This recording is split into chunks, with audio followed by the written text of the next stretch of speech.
Straight across from Megan's window on the second floor was Bessie's. And Megan was right. Bessie was standing there, her face and clothes matted with rusty red. I grabbed Megan and took her into her brother's room. "Graham, watch Megan." "Mom, do it," I said. There must have been something in my voice. For once, my 6-year-old son actually obeyed. I ran out of the house to the Lesters' back door. It was still open, just the way I'd left it, and somewhere upstairs, beyond the blood I'd seen on the stairway, Bessie stood, obviously hurt but alive. I knew I couldn't wait for the police, or an ambulance, or anyone else. I was there, and so was Bessie. I've never thought to ask myself if I'm brave. That's not one of those characteristics women think a lot about. That's a man's bailiwick. In retrospect, I don't think going after Bessie was all that brave. Not if bravery is a conscious decision. I was running on instinct. There was nothing conscious about going into that house at all. Once inside, I headed for the stairway and turned on the light. The marks on the walls were reddish-brown, and the smell was distinctive. I hurried up the stairs to the landing, and turning, started to head up the second half of the flight, but tripped, falling face first. I landed on 10-year-old Alden, lying on his back, his eyes opened, the formerly feisty blue eyes now almost opaque in death. The top of his pajamas was covered in blood.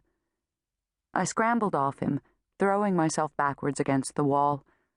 I felt the bile rise in my throat, and, jumping to my feet, ran back down the stairs for the clear air outside. I gulped in lungfuls of warm spring air.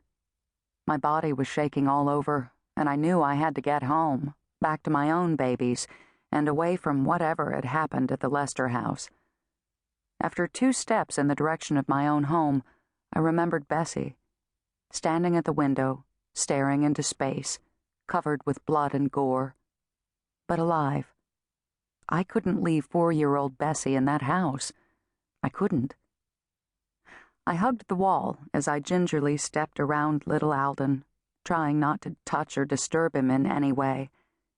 At the head of the stairs, I turned right again, starting toward the end of the hall where Bessie's room was. Terry and Roy's room was the first on the left. My eyes seemed to have a mind of their own, and swiveled to the open doorway of the parents' room. Sitting on the floor, his back against the open door, was Roy, or what was left of him. I only recognized him from the pajamas I'd helped Terry pick out last Christmas. Royal blue Chinese silk. They'd cost $150. Between the legs of royal blue silk rested a shotgun. Roy's finger still on the trigger guard, although the muzzle had dropped across his left arm. His face was gone.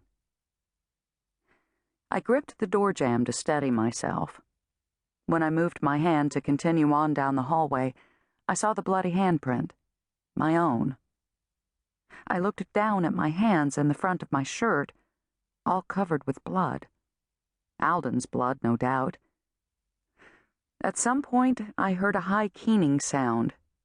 It took just a moment before I realized it was coming from me. I forced myself to go on. The first room to the left was Monique's, my babysitter, the girl who trusted me with her heart's secrets. The door was open. Monique was in a sitting position against the back wall, her eyes squinched shut, her mouth in a grimace. Blood from her body had spattered the wall behind her, leaving a red Rorschach pattern on the colorful posters hanging on the wall. Terry lay across Monique's bed, the back of her nightgown covered in blood. I moved to Terry's body and gingerly picked up her hand, feeling for a pulse I knew wasn't there. I sobbed out loud. One eye was hidden by the blanket, the other stared dully at me. I touched the lid softly, pulling it down to close over the big cocker-spaniel brown eye. I wanted to stay there forever, just hold her in my arms and cry. But I didn't. Turning,